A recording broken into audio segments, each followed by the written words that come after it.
I'm in Hollywood, I'm in the thick of it. I'm living in Malibu on the beach. Nicolette Sheridan and Leif Garrett are upstairs, and we hang out together on the ocean, and like life couldn't get any better. Dana Casper was living her dream. But behind the scenes of her glamorous world of acting, Dana had a secret. Abandoned by her father as a baby and raised by a single mom, she spent her childhood in the care of babysitters. After swimming one day, he asked me to follow him into his bedroom for nap time.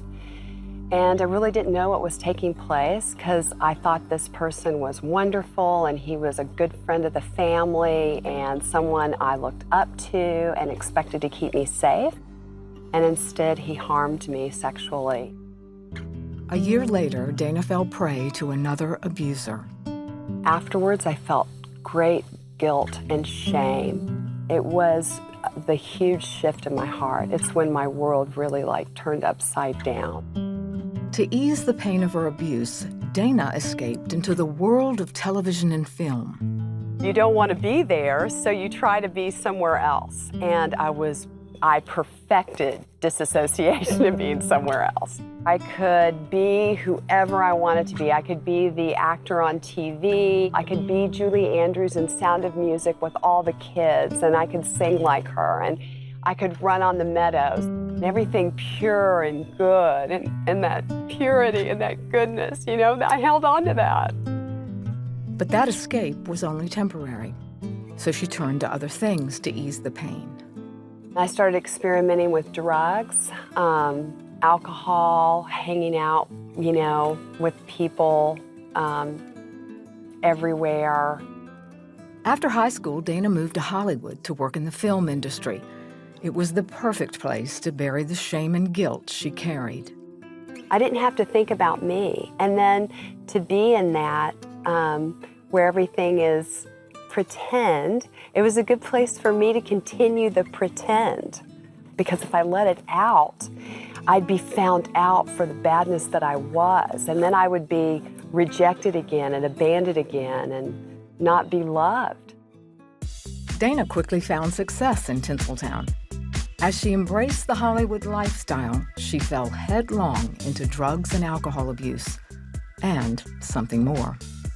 Worked at ABC Motion Pictures and went to all the parties and worked at 20th Century Fox for years and publicity and promotion, thinking that would make me happy. Oh gosh, if you're in, the movie business, if you're in Hollywood, if you're working at Fox and you're with somebody that's important, you're gonna be happy. But they're passing cocaine underneath the table at business lunches. So it drove me deeper into depravity instead of being any kind of lifeline. Then Dana became pregnant.